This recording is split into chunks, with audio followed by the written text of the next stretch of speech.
നമ്മുടെ ചപ്പാത്തിക്കും അതുപോലെ തന്നെ ചോറിനുമൊക്കെ കൂടെ ചേർത്ത് കഴിക്കാൻ പറ്റുന്ന പരിപ്പ് മുളുവശത്തിൻ്റെ റെസിപ്പിയുമായിട്ടാണ് ഞാനിന്ന് വന്നിരിക്കുന്നത്. അപ്പോൾ ഇതെങ്ങനെയാണ് തയ്യാറാക്കുന്നതെന്ന് നമുക്ക് നോക്കാം. ഈ പരിപ്പ് മുളുവശം തയ്യാറാക്കുന്നതിന് വേണ്ടിയിട്ട് നമ്മൾ ഒരു കുക്കറിലേക്ക് പരിപ്പ് കഴുകി എടുത്തിട്ടുണ്ട്. അതിലേക്ക് ആവശ്യത്തിന് വെള്ളം ചേർത്തിട്ട് ഒരല്പം മഞ്ഞൾപ്പൊടിയും അതോടൊപ്പം തന്നെ ഒരല്പം ഉപ്പും ചേർക്കുന്നുണ്ട്. കൂടാതെ കുറച്ച് വെളിച്ചെണ്ണ ചേർത്ത് കൊടുക്കുന്നുണ്ട്. പരിപ്പ് തിളച്ച് ചാടാതിരിക്കാൻ വേണ്ടിയാണ്. എന്നിട്ട് നമുക്ക് ഒന്ന് വേവിച്ചെടുക്കണം. ഇപ്പം നമ്മുടെ പരിപ്പൊക്കെ നന്നായിട്ട് വെന്ത് വന്നിട്ടുണ്ട്. ഈ സമയത്ത് നമുക്കിതിലേക്ക് അരിഞ്ഞു വെച്ചിരിക്കുന്ന സവോള ചേർത്ത് കൊടുക്കാം. അതോടൊപ്പം തന്നെ ഒരു തക്കാളി അരിഞ്ഞു വെച്ചിട്ടുണ്ട്, അത് ചേർത്ത് കൊടുക്കാം. കൂടെ ഒരു 4-5 പച്ചമുളക് കൂടി ചേർത്ത് കൊടുക്കുന്നുണ്ട്. ആവശ്യത്തിനുള്ള കറിവേപ്പിലയും കൂടെ ചേർത്ത് കൊടുക്കാം. ഇത് കൂടി ചേർത്തിട്ട് ഒരു വിസിൽ വരുന്നത് വരെ ഒന്ന് നമുക്ക് വേവിച്ചെടുക്കാം.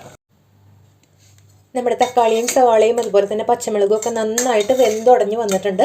ഈ സമയത്ത് പരിപ്പുമായിട്ട് നന്നായിട്ട് ഇതൊന്ന് നമുക്ക് ഉടച്ച് ചേർത്ത് കൊടുക്കാം.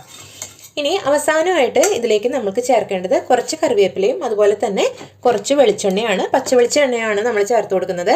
ഇതോടുകൂടി നമ്മുടെ കറി തയ്യാറാണ്. പച്ച വെളിച്ചെണ്ണ കുറച്ച് ഇതിൻ്റെ മുകളിലേക്ക് ഒഴിച്ചു കൊടുക്കാം. അതുപോലെ തന്നെ ഒരല്പം കറിവേപ്പില കൂടി നമുക്ക് ഇട്ട് കൊടുക്കാം. കറിവേപ്പില കൂടി ചേർത്ത് കൊടുക്കുന്നുണ്ട്. ഇതോടുകൂടി വളരെ എളുപ്പത്തിൽ തയ്യാറാക്കാൻ പറ്റുന്ന പരിപ്പ് മുളുവശം ഇവിടെ തയ്യാറാണ്. ഇത് ചപ്പാത്തിക്കും അതുപോലെ തന്നെ ചോറിനൊക്കെ ചേർത്ത് കഴിക്കാൻ പറ്റുന്ന നല്ല രുചിയുള്ളൊരു കറിയാണ്. വളരെ പെട്ടെന്ന് തയ്യാറാക്കാൻ പറ്റുന്നതാണ്. എല്ലാവരും ഒന്ന് ട്രൈ ചെയ്ത് നോക്കണം കേട്ടോ. അപ്പോൾ വളരെ ഈസി ആയിട്ട് തയ്യാറാക്കാവുന്ന പരിപ്പ് മുളുവശം റെഡിയാണ്. അപ്പോൾ ഇതുപോലുള്ള ഈസി റെസിപ്പികളുമായിട്ട് അടുത്ത ദിവസം നമുക്ക് വീണ്ടും കാണാം. അതുവരേക്കും ബൈ ബൈ.